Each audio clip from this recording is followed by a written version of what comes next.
So, good morning. Okay, let's have the first topic of our discussion. So, if you have any questions while I'm presenting, please use the chat box, diba?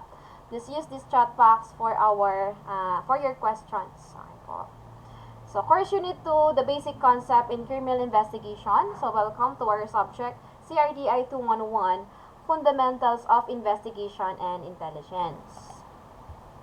So, what are the topics? So, these are the topics.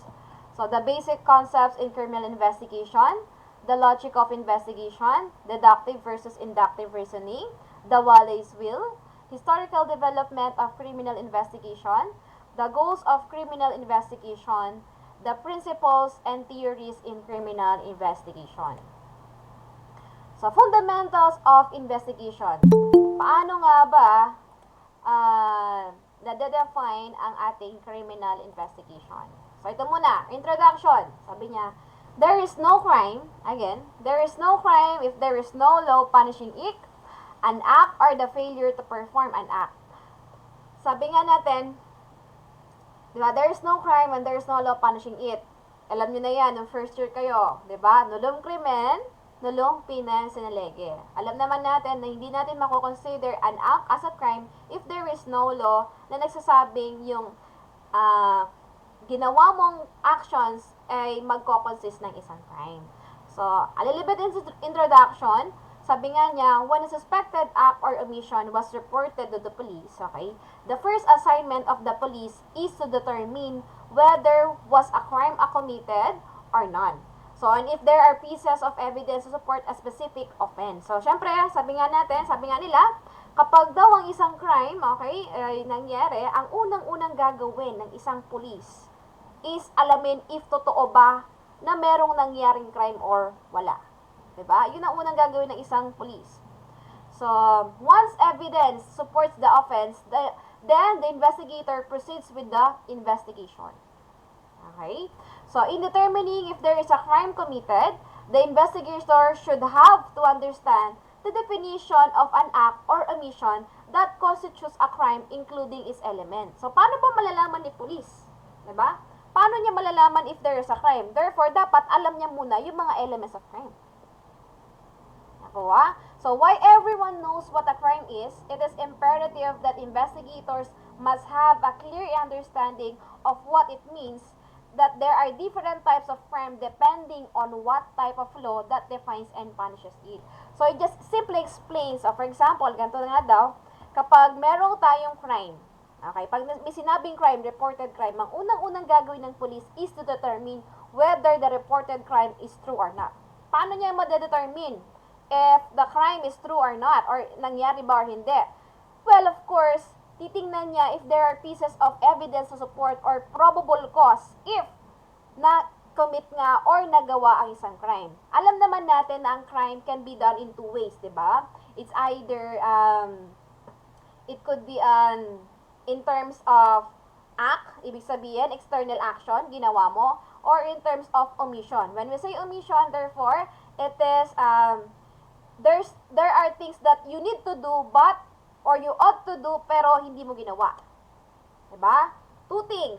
Act, external act, ibig sabihin, you violated one law, or maybe pwedeng omission, there's a law or regulations or rules na nagre-require na gawin mo isang bagay pero hindi mo ginawa. So, that is a crime, di ba? Ngayon, syempre kapag mayroong reported crime, ang unang gagawin ng police is to determine whether that crime na reported is true or not. So, paano niya mabavalidate yon?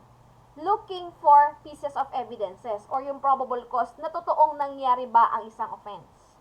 Now, paano din na ma-determine ni ating police or law enforcers na yung crime na yon is ganito or yung crime na yon is ganito? Murder ba yan? Homicide? Syempre, dapat ang police meron siyang kaalaman dun sa tinatawag nating elements of the crime or what would be the elements that would consist an act considered as a crime. Diba? For example, ano ba yung elements na yon? What are the elements to commit homicide? What are the elements to commit murder? So, ganun yon. Sabi niya, why everyone knows what crime is, it is imperative that investigators must have a clear understanding of what it means. Kasi marami tayong different types of crime. So, let's continue. So, what is a crime? Again, sabi ko nga, it is an act or omission in violation of public law, forbidding or commanding it. Pag sinabing act, it is an external act. It means you violated a law or rules. Pag omission naman, there are things that, or duties na kailangan mong gawin pero hindi mo ginawa. Still, it is considered of a crime. So, what are the elements of a crime na sinasabi ko pa kanina? So, sabi nga niya, elements of a crime, in order for us to commit a crime, therefore, dapat nag-e-existong tatlo. There must be an act or omission. Next, that the act or omission in violation of public law, or pwede rin, that the act or omission is either by means of dolo or culpa. Just a review of your first year, di ba? Pag sinabi nating dolo, it means deceit. Di ba? Or parang hindi sinasadya. I mean, dolo or deceit, ibig sabihin, intentional. Pag sinabi natin culpa or fault, ito yung hindi sinasadya. Again, that is the elements of crime. Next. So, broad classification of crime, sabi nga niya, a crime is a broad term that covers all type of violation of the law, whether it is violation of penal code or a statute passed by Congress or a violation of an ordinance passed by the local government. Diba? Meron tayong different types of a crime. Yung felony, diba? Naalala nyo ba yan? Diba? Offense and misdemeanor. Na-discuss yan nung first year tayo, diba? Kapag felony, nagiging felony ang crime or tinatawag nating felony ang committed crime if the act or omission is in violation of the revised penal code. Diba? Yung ating book na mahiwaga. Diba? Yung revised penal code consists of 365 ba or 366 articles. So, kapag ang na-violate mong law is under the revised penal code, ang tawag doon ay felony. Pero, kapag naman ang na-violate mong law is a violation of a law passed by Congress or Senate, therefore, it was called as offense. Ano yan, ma'am? Yung mga RA. Okay po? Or tinatawag nating special laws. Okay, kapag nakapag-violate ka ng ganitong laws, therefore, ang tawag dyan ay offense. While misdemeanor, okay, are crimes in violation of the provisions of the local ordinances. For example, di ba meron tayong mga batas na nakakreate lang sa sa isang municipality. Pag sinabing local ordinance, hindi siya applicable nationwide. Okay, applicable lang siya dun sa isang certain place. For example, kunwari sa Guagua, meron silang local ordinance dyan na kailangan no helmet policy yata sila. Ang no helmet naman, kapag within nagwagwa na lang. Kasi ang inaano naman nila sa mga riding in tandem. Kasi naka-helmet sila. Nakita nyo? Applicable ba yon sa buong bansa? Hindi. Applicable lang yon sa specific place. Nakita yung pinagkaiba ng tatlo?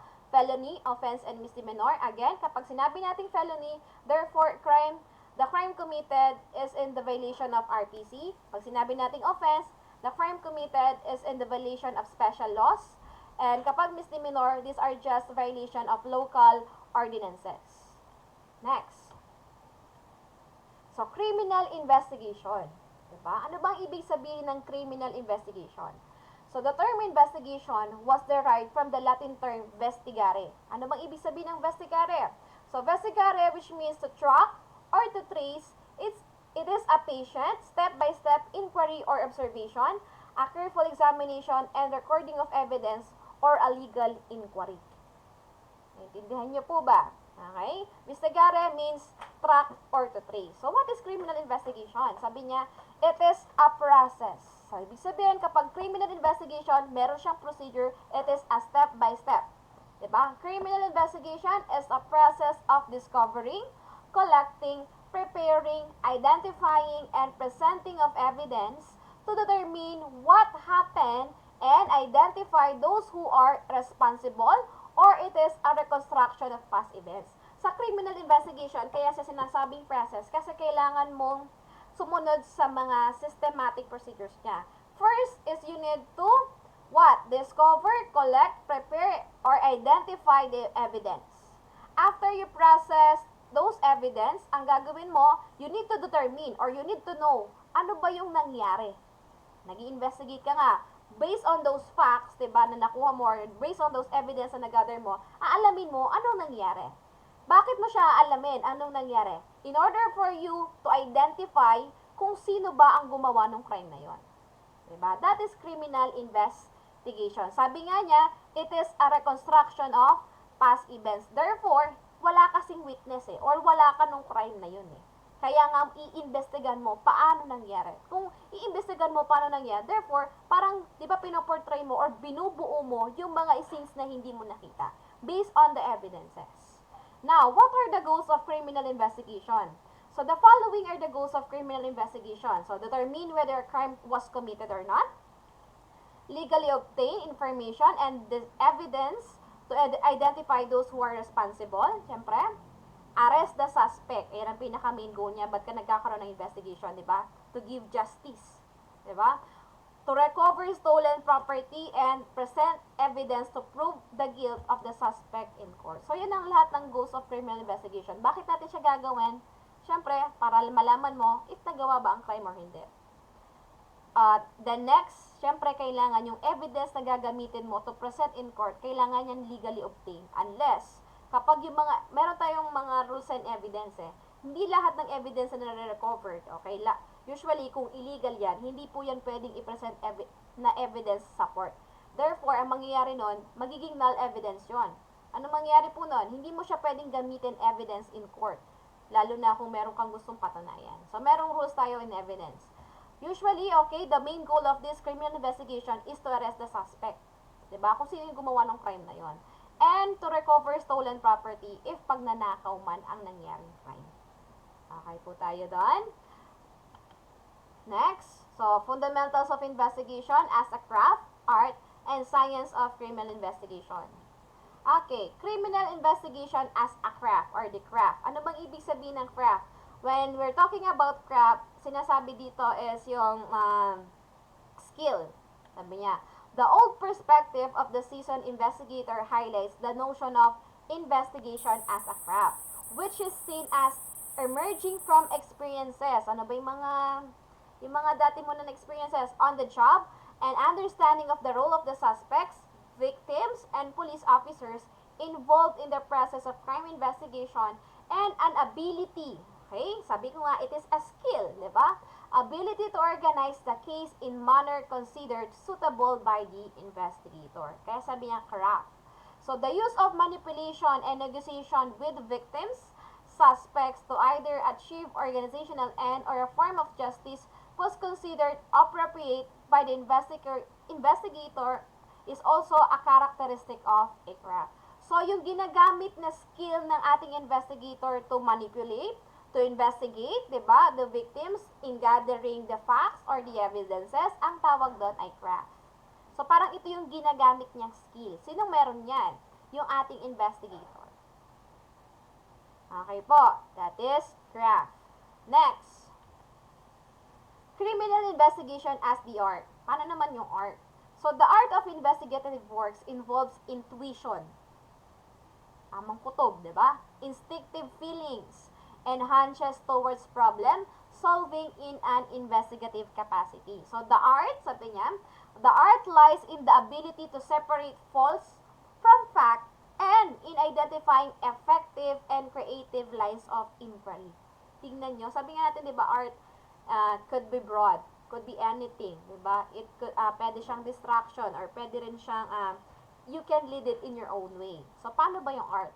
So, these lines of inquiry are not only formed by leads from forensic information, but also, sabi niya, from reading of criminal behavior. Binabasa mo or inaalam mo yung behavior ng isang criminal, of those surrounding the crime, but also, yan considers the motivations and strategies to avoid detection. So, the art of investigation appears in some perspective to be quality that only experience can provide that. Okay po. So, yan ang ating art. Next. Science. Paano naman nako-consider the criminal investigation as a science? So, the science of investigation involves scientific approaches. Okay? Always remember that. Sabi nga, there's a process. So, crime scene management, investigative interviewing, informant, handling offender profiling, and managing the investigative process. So, the investigator here needs to have a higher level of knowledge in interview technique. Okay? So, gumagamit tayo ng mga ibang techniques, di ba? So, the scientific investigator is not confined to forensic science but also has an appreciation to a psychology of interview, technique, and of the social science of crime analysis and policing. Kaya included ang science sa criminal investigation kasi gumagamit tayo ng other sciences. Anong klaseng sciences, ma'am? Psychology. Branches of sciences, psychology. Anong gagamitin mo sa psychology? Kasi kapag interview or we're having an interview with the offender, kasi kailangan mong alamin yung behavior niya eh. Kasi interview or interrogation, I mean. Kapag interrogation, we're using techniques on how to interview or on how to elicit information from the suspect or offender. So therefore, bago ka maging effective na investigator or effective na interrogator, kailangan alamin mo yung behavior ng tinakausap mo. Parang kayo, di ba? Ako ginagamitan ko ng psychology ang pagtuturo sa inyo. Why? Siyempre, kailangan kong makuha kailangan kong pag-aralan ng interest nyo or kailangan kong pag-aralan ng behavior nyo kung paano ko kayo i-handle. Diba? Ganun din sa mga investigator. Kailangan i-apply din nila yung science of psychology. Why? Kasi kailangan nila pag-aralan yung type of behavior ng isang kriminal para mahuli nila or paano nila ma-investigate. Nakuha? Kaya in-involve nila ang criminal investigation as the science. Okay ba tayo doon? So, nag-a-apply sila ng other sciences. Next. So, the reasoning approach in criminal investigation. So, meron tayong dalawang reasoning. Deductive and inductive. Nakikita niyo ba yung triangle? Diba? Meron siyang dalawang triangle. This triangle, okay, yung arrow niya, magsimula dito sa pinakamalaki, papunta doon sa pinaka-steep or pinaka-top ng ating triangle. The another triangle naman, it is an inverted triangle, wherein baligtad siya. Mula dito sa pinaka-specific na to hanggang sa pinakamalaki. So, ito, nire-represent niya si deductive. Ito naman, nire-represent niya si inductive. So, let's start. Pag sinabi natin deductive reasoning, it is the logical model which specific expectation of hypotheses are developed on the basis of general principle. Therefore, kapag nagkakandak ka ng investigation, okay, mag-i-start ka dito sa general principle, down to the very specific one. Okay, pag ginamit natin ng deductive reasoning, again, when we use deductive reasoning, mag-i-start tayo sa pinaka-general ang papunta ng specific. Sabi niya, in this reasoning process, the investigator creates a theory based on beliefs, diba? These beliefs may be grounded on simple prejudice. So, deductive reasoning seeks to eliminate possibilities. So, ang ginangyari dito, habang pinaka-broad, paunti-unti, inaalis niya. Deductive nga, parang nagde-deduct siya. Parang inaalis niya yung hindi kasama doon sa pinaka-general principle mo. Nakuha? So, sabi niya, it may help to narrow the focus of inquiry. So, from ang alam mong facts or events hanggang dito, ganyan, ipupuntahan ka niya or babawasan niya yung mga hindi naman kasama hanggang sa mapunta ka doon sa pinaka-specific na tamang facts. Okay po, ganun nagtatrabaho si deductive. Okay? So, sabi niya, it uses facts to test the theory that has been developed. So, after the theory and hypothesis were constructed, the investigator will look for evidence to prove the theory. Sa deductive reasoning, ganito siya. Magbe-base muna sila sa general theory. Ito yung general principle. Down to adding facts hanggang sa mapatunayan niya na ito. Yun lang ang pinapatunayan ng theory. Ito lang, or kung hindi niya ba pinapatunayan ng theory. So, it is used as to determine whether the theory na ginamit mo is tama ba or hindi. Diba? Or parang assumption. Diba sa theory, sa pag-aralan nyo yun na first year, it is only an assumption. It means it is an explanation of everything that needs to be proven. Next, inductive reasoning naman. Ano pinagkaiba ng deductive sa inductive? Baliktad lang yan. Kung ang deductive, mag-i-start siya sa general principle or general theory until sa mapatunayan mo yung pinaka-topic niya, kay inductive reasoning, iba naman. So, mag-i-start naman siya, okay, a logical model in which general principles are developed based on specific observation. Mag-i-start siya sa specific, okay, from which a generalization or conclusion is drawn. So, mag-i-start siya sa specific hanggang sa mapunta siya sa pinaka-general principle. Nakita? Parang siyang deductive, nagma-minus ka. Sa inductive naman, from pinakamalit mong source hanggang sa pinapalawak mo siya. Okay? Ganun nagtatrabaho si deductive and inductive. So, just remember this one. Hindi kayo malito.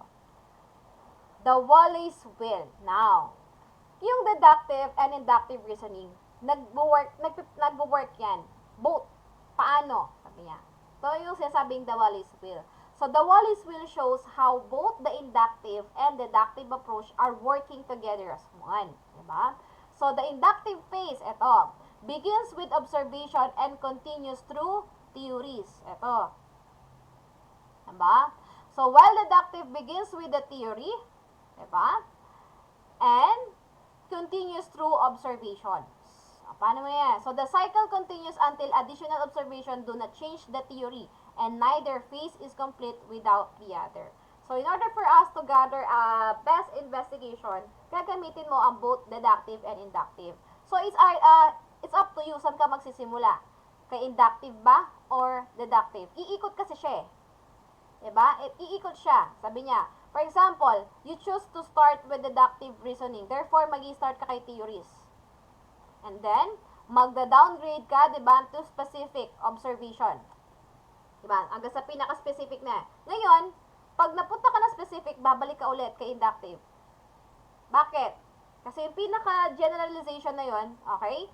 Papatunayan mo if totoo ba yung theories. Iikot siya. Okay? Nagigets nyo ba? Again, both ang Wallace will, gagamitin niya ang deductive and inductive reasoning. It's either, depende lang sa investigator kung anong gusto niya. Mauna kay inductive or deductive. Bakit po kailangan sabay silang ganyan or umikot? Para there is a confirmation of, tawag dito, facts. Diba? Kasi kung umiikot siya, okay, napatunayan ko sa deductive, sa inductive, ganun din. Diba? Kung babalikan natin. So, that is the Wallace will. It means, using both inductive and deductive approach. Next, theories and principle in criminal investigation. So, when a person comes into contact with someone, di ba, place or object, certain small and seemingly insignificant change occur.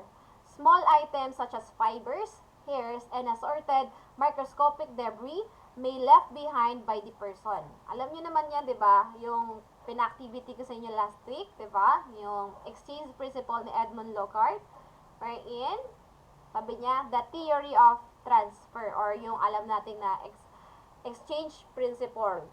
Ano nangyari dito? The theory of transfer, this was developed by Edmund Lockhart, also known as Lockhart's exchange principle. Di ba, pina-activity ko yan sa inyo? So, the Lockhart's principle explains that when two objects come into contact, di ba? For example, yan, nag-appear. Okay? Two objects comes into contact. Each of these two objects leaves something behind which can be as forensic evidence. Sabi nga dito, pwedeng mag-iwan ng fiber, hair, or pwedeng kahit nga pag nag-appear ka, pawis niya napunta sa'yo. So, anything nagdidikit, naglilive ng trace. So, Lockhart's principle is basis of studying trace evidence. So, what is trace evidence ba? The importance of this exchange evidence is that links the suspect to victims or location. So, trace evidence, kaya parang tinitrace natin kung sino ba, okay? Sino kaya itong criminal or saan kaya ginawa itong crime na to. So, sabi niya, trace evidence are physical evidence, diba? Of contact, although microscopic, kasi nga, very short, diba? Can become a significant part of investigation. So, this microscopic evidence can easily be destroyed if the scene is unprotected. So, there are chances na itong mga trace evidence na to, dahil microscopic sila or small, tawag dito, small type of evidence, sabi nga niya, it could be a fiber, it could be hair, diba? If yung ating crime scene is unprotected, therefore, there are chance na masira yun or mawala. Making the crime nun or the crime scene or yung mismong crime to be mahirap siyang isolve, 'di ba? Kasi kapag nasira or lalo na kung malinis yung pagkagawa ng crime, so even the small fiber or even the small hairs ay hindi natin nakuha or napabayaan yung isang crime scene, talagang doon ang chance kung bakit meron tayong tinatawag na unsolved crimes. 'Di ba po? Next, the linkage triangle or the theory of transfer. O yung kanina. So, when a person comes into contact with someone, place, or object, certain small and seemingly insignificant change occurs. Small items such as fiber, hairs, or again, assorted microscopic debris may be left behind by the person. Again, so this is the linkage of triangle. Theory of transfer. This is the victim, crime scene, and suspect. So, kung si victim at saka si suspect, malamang nagkita yan sa kay crime scene. Okay? So, kapag itong si victim dinala doon, therefore, sigurado merong maiiwan dyan. If si suspect pumunta dito, therefore, meron din siguro siyang maiiwan ng trace na dyan. O for example, biglang nag-meet yan. Basta yung two meetings of victim and suspect, ang tawag doon, crime scene.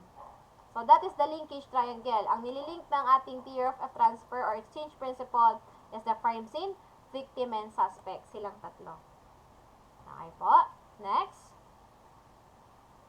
Theory of expansile significance and its similarity with broken window theory. Do you know what is a broken window theory? A theory in policing that explains that leaving a broken window would attract criminals. Ano yon? Ibig sabihin, ito yung kanari sa bahay, 'di ba? Parang hinayaan mo yung isang basag na yan, bintana. Therefore, sabi niya, it would attract criminals. Why? Parang wala naman siya pakialam sa bahay niya. 'Di ba? Kung talagang meron siyang sense or okay lang na parang may protection siya lagi, may security siya sa bahay niya, hindi niya hayaan yung isang broken window. Kasi, alam niya na yung broken window na yun, pwedeng pasukan niya ng kriminal. Sabi nga niya, leaving, diba? Parang, leaving a broken window could attract a criminal. Diba? So, the theory of expansile significance is almost the same with the broken window theory of crime. So, which claims that leaving a broken window will attract and encourage a criminals. So, in internal laws, theft by employees, diba? This is known as the rolling ball effect. You're raising your hand, Miss Angelica Valdez, yes? Ma'am, is that the same po ba yung sa, convenience store? Yung salamin po ba? Kung ano siya, tawag dito, salamin lang siya, tapos walang nagbabantay. Opo. Okay, basta hindi naman literally na broken window, Yes po. talagang But physically yes, broken yung window. ma'am, It is just a yung po, theory. yung nakikita po kapag po, yung parang eye lens po na salamin. Oh, I mean, yung mirror po. anong nangyari doon? Convenience store, is that the same po ba? Saan sa broken window? You take Opo. it literally na. Okay, you take it literally. Hindi siya ganon. Okay po. Okay, pag sinabing broken window, parang notion siya or parang psychological thinking. Di ba? For example, sa bahay na nga lang. Okay, so, kaya sabihin mo nang hindi siya, nagkaroon lang ng metaphorical phrase, anak. Pero hindi ibig sabihin is literal na broken window, ano? Ganito lang siya. Sabi niya, broken window would attract criminals. Pag, for example lang, is, theory kasi to. Nag-open ka ng isang, or hinayaan mo na sira ang isang bagay. Alam ng mga tao na merong mahalagang gamit doon. Diba parang kung hinahayaan lang ng may-ari na sira ang isang bagay or yung isang pag-aari niya, therefore, pwedeng yan isipin ng kriminal, madali lang tong pasukan. Bakit? Kasi yung mismong may-ari hindi niya pinakikailaman. It doesn't literally mean na yung physical agad, okay? Ginawa mo siyang literal hindi siya ganun, okay? Pag broken window theory, okay, parang ine-explain lang niya na if something is unsettled or parang there's a problem, tapos hindi mo inayos or hinayaan mong nakita ng ibang tao na hindi mo inayos yon or hinayaan mo lang na okay lang dyan yan, nakatihaya, walang bantay. Ganyan. It would attract a criminal. So, ibig sabihin, for example, another example, okay? For example, sige, sabihin natin tindahan yan. Yung tindahan na yan, kahit clear window, sige, sabihin mo ng clear window, okay? Hindi naman siya basag, okay? Hindi siya basag. Sabihin na natin hindi siya basag, pero wala ka dun. What will happen? If, kanwari, merong criminal dadan, walang bantay. Kukuha siya. Kahit hindi yan basag, di ba? Kukuha siya. Yun ang ibig sabihin ng broken window. Parang, leaving things unsettled. So, hindi naman, it doesn't literally means na kailangan basag ang window. Okay po? It is a metaphorical phrase. It is Um, kasi nga theory siya. Okay, sabi nga niya, di ba, a broken window theory of crime which claims that leaving a broken window will attract and encourage criminals. So, in internal laws, for example, ito yung example niya, theft by employees. This is known as the rolling ball effect. Paano yon? Under the principle of expansile significance, if an employer fails to fire his employee involved in theft, for example, sabi natin meron kang business franchise, own mo yung Jollibee, isa kang may franchise ka ng isang Jollibee, tapos yung alam mo na isang employee mo doon is nagnakaw, pero hinayaan mo lang. Hindi ka nagbigay ng sanction, hindi ka nagbigay ng reprimands, or hindi mo panilasahan yung employee na yun. What will happen? It would encourage others to do the same.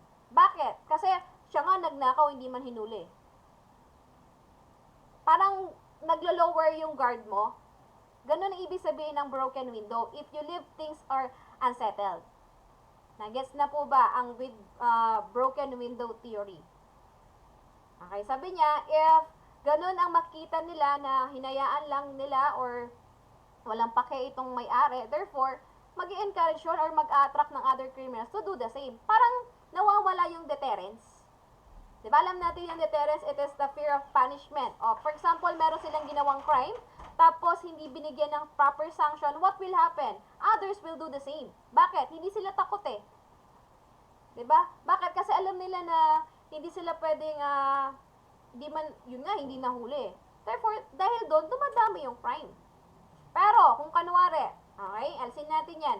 If merong crime, tapos na-solve yan, diba, na-investigate yan, therefore, wala nang gagaya dyan. Nakita nyo na ba ang theory of expansile or the broken window theory? Malinaw na ba? Okay, next. Brief history of criminal investigation. Ito. Brief history tayo Sorry for this one kasi nakaano siya kanina dahil kaka-upload lang niya sa ating Google Slides, hindi siya nagpi-fit. Okay, in 18th century, kilala natin si Jonathan Wild. This is Jonathan Wild. Sabi niya, it was a bootmaker and brothel operator. Do you know what's brothel? Yung mga prostitutes. Nagra-run sila ng mga prostitutes noon. So, this is Jonathan Wild who coined the term use a thief to catch a thief. Sa kanya nagsimula yung use a thief to catch a thief. Sabi nga niya, in order for you to catch the thief, therefore, we need to employ or we need to use the thief. Yung mga magnanakaw. Okay? He was then middleman between the thieves and the owners of the stolen property. So he masqueraded as the recoverer of stolen property while in fact he did not recover it, but he was first the one looking for buyers. Ang ginawa kasi ni Jonathan Wild noon, okay? Si Jonathan Wild, isa siya sa mga kriminal. Pero matalino kasi siya. So, ginamit niya yung thief to catch a thief. Sabi nga niya, para malaman mo yung nagnanakaw, therefore, kailangan gamitin mo yung kapwa niya magnanakaw. Bakit? Kasi common thinking, di ba? Parang sabi ko nga sa inyo, in order for us to catch the criminal, you should think as a criminal. Diba? So, ang ginawa niya, Jonathan, use a thief to catch a thief. So, ang ginawa niya, he masqueraded the recovery of stolen property while in fact he did not recover it. Ang ginawa niya, he was the one looking for buyers. So, for example, cellphone. Ayan, cellphone. So, sabihin na natin merong isang, may naghahanap ng isang cellphone na Nova 3i. Kanwari, Nova 3i. Therefore, biglang nawala, gamitin ko example. For example, si Ariel Jan Ligon, in order for him to attend the class, kailangan niya talaga ng isang Android phone. Nalaman to ni Ailey Tricia de Leon. Nung nalaman niya, okay, nakita niya tong si Frances Gia Calilong na meron siyang Nova 3i. Okay? So, ang nangyari, okay, alam niya ang bumibili si Ariel Chan Ligon. Ang may-ari si Frances Gia Calilong. Nakita niya itong si Jeric Arcilla. Si Jeric Arcilla ay magnanakaw. Okay? Dahil nalaman ni si Jeric Arcilla, okay, sabi ni Ariel Jan Ligon, okay, naghanap kasi ako ng Android phone. Si Jeric Arcilla, siya yung magnanakaw natin. Huwag kang ma-offend, Mr. Jeric Arcilla. Hindi ka naman siguro magnanakaw, okay? So, kanari, si Jerry Garcia, sabi niya, sige, akong bahala. Nakita niya si Frances. Okay? Ninakaw niya yung cellphone ni Frances. Ngayon, ito si Ailey. Si Ailey, siya yung magiging si Jonathan Wild. Para malaman ni Ailey, okay, kung sino yung nagnakaw, 'di ba? Kung sino yung nagnakaw ng cellphone ni Frances Gia, kailangan niyang malaman sino ba yung naghahanap ng ganong item. Sino ba yung naghahanap nun? Si Ligon. Therefore, kung merong si Ligon nun, saan galing ni Ligon yon? Therefore, malalaman niya kay Arcilia. Ganun ang ginawa ni Jonathan Wild. Nag-gets nyo na ba? He is using, sabi niya, use a thief to catch a thief. Sabi nga niya, he was at first the one looking for buyers. Kasi may nawawala eh. Pag nawawala yon, therefore may bumili. Sino bumili nun? O, kung saan man binili niya yon, okay, kung saan niya man nakuha yon, therefore, siya yung ating thief. Or yung magnanakaw. Yun ang ginamit ni Jonathan Wild. Use a thief to catch a thief. Next, ano pang nangyari kay Jonathan Wild? So, after learning that he would make a better profit in returning it to the rightful owner. For example, itong nangyari niyan, itong si Ailey, di ba, siya si Jonathan Wild, sabi niya, nakita niya na meron siyang mas malaking kikitain if nalaman niya kung sino yung bumili or saan napunta yung mismong nanakaw na cellphone. So, gagawin niya, so he served as the middleman for the return of the stolen property while at the same time protecting the thieves. So, ang nangyayari nun, Jonathan Wild was executed as a thief. Nagiging middleman kasi itong si Jonathan Wild noon. Ganito. Ang nangyari, for example, si Ailey siya si Jonathan Wild, nakipag-coordinate siya kay Frances. Di ba si Frances yung merong Android phone? Nakipag-coordinate siya kay Frances, nawawala yung Android phone ko. Sabi ni Ailey, sabi niya, which is Jonathan Wild, sabi niya, sige, hahanapin ko, sabi niya. Hahanapin ko yung cellphone in exchange of reward. So, hahanapin niya, sino yung buyer, para mahanap niya yung item, hahanapin niya sinong buyer. Sinong buyer natin? Si Ligon. So, kukuhanin niya yung na yan, yung cellphone na yan. After nun, ibabalik niya kay Frances without telling kung sino yung magnanakaw niya, si Jeric Arcilla. Nakita nyo? Yun ang ginawa ni Jonathan Wild. So, kung i-apply natin siya, sabi nga natin, parang, in order for us to catch the criminal, okay, we need to think like a criminal. Yan po si Jonathan Wild. That is 18th century in England. Next, Henry Fielding. So, dito naman si Henry Fielding. So, he was a writer turned magistrate who organized the Bow Street Runners. Sino ba yung Bow Street Runners na yan? Sila yung first police organization sa England. So, during his time, he established a police force. Yan ang first police force, ginawa ni Henry Fielding. So, during his time, he established a police force with 3 divisions to combat criminality in London. So, the foot patrol, okay, the foot patrol that performs policing within the inner city, the horse patrol that patrol the suburban areas, and the third is the detective unit. So, si Henry Fielding here was responsible of creating a police force. Ang tawag niya is Bow Street Runners. Yan ang first police force natin, First police force po. So, nag-employ siya ng 3 techniques. Merong foot patrol, meron din yung gumagawit ng horse patrol, and the last one is nag-establish siya ng detective unit. That is Henry Fielding. So, the detective unit is a group of private citizens who were thief takers or who was later organized into Bow Street Runners. So, yung detective unit na yan, okay po, ang trabaho talaga niya, private citizen sila. Hindi pa to government owned para siyang private detective agency, okay? Ang ginagawa nito, thief takers, hinahanap nila yung mga magnanakaw and na-recognize nga sila as Bow Street Runners. So, the first organized detective force, okay po? The first organized detective force and the first police force that the English citizens had seen that were not in uniform. Itong Bow Street Runners na to, not in uniform na to. Ibig sabihin, hindi siya under ng government. Okay? Private entity to or private company. Ano nga siya? Detective unit and also a police form. So, the salary of these Bow Street Runners are based on the percentage of all fines resulting from the successful prosecution of thieves. Since hindi nga ito under the government, ang nangyayari, ito ay,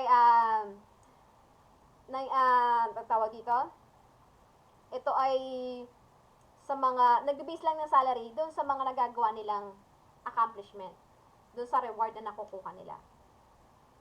Okay po? So, Bow Street Runner, sino nga? Kay Henry Fielding. Next, Sir John Fielding. Sino to? Pinsan ba niya? Kapatid ba niya? Sino to? Sir John Fielding was known as the blind pig kasi bulag po siya. Or the blind magistrate who succeeded the position of his half-brother after his health deteriorated, continued to develop the Bow Street Runner. So, nung namatay na si Henry Fielding, meron siyang half-brother, si Sir John Fielding. So, nung nagkasakit na itong si Henry Fielding, ang pumalit sa kanya si Sir John Fielding. Ang tawag sa kanya is blind pig or blind magistrate kasi bulag lang siya. So, part of his contribution to the advancement of policing and investigation are the following. A distribution of printed notices of wanted person. Siya yung niyan. So, contribution ni Mr. John Fielding is dinevelop niya yung kanyang detective unit ng kanyang kuya. Ano yon? He uses printed notices of wanted person or yung wanted na alam nyo. Use of paid informants. Ang ginawa niya, sige, gumawit tayo ng ibang tao in exchange of merong bayad. Diba? Or informants, ibig sabihin sila yung nagtitip. Diba? Sila yung, alam mo yung nagpapabayad or informers. Diba? The conduct of raid. Ayan. And he also pushed the regular salary of the Bow Street Runners. Kasi nga, dahil nga, sa Bow Street Runners, commission-based lang sila, diba? Therefore, kung wala silang na-solve ng crime, wala silang sahod. So, ang ginawa niya, kailangan meron ng regular na sahod yung mga nagtatrabaho doon sa Bow Street Runners. Siguro, dahil nagkukulangan sila ng mga tao. Okay po? So, ang ginawa niya, kailangan meron silang regular salary, whether or not na meron silang na-accomplish or meron or wala man silang na-solve na crime. Okay po? Next. We have Eugene Francois Vidocq. Okay, sino ba to si Eugene Francois Vidocq na to? He was a criminal that turns as detective. Criminal po siya ha. Then, para naging detective lang. He was an escapee from prison who offered his help to the Paris police to clean the city of criminality in exchange. So, the police will not arrest him. So, siguro, in exchange, ayaw niya nang makulong. Sabi niya, sige na, in exchange na ayaw kong makulong, magiging akong whistleblower or magiging akong detective. Since, di ba, naging siyang criminal. Ang ginawa naman dito, di ba, ang ginawa sa Paris, they employ a criminal to catch the criminal. Di ba? Kasi bakit? Si Eugene Francois Vidocq naging criminal noon. Therefore, kilala niya yung mga ibang criminals. So, sabi niya, in exchange na hindi na siya ikukulong, sabi niya, he will help the Paris police to clean the city in the criminality.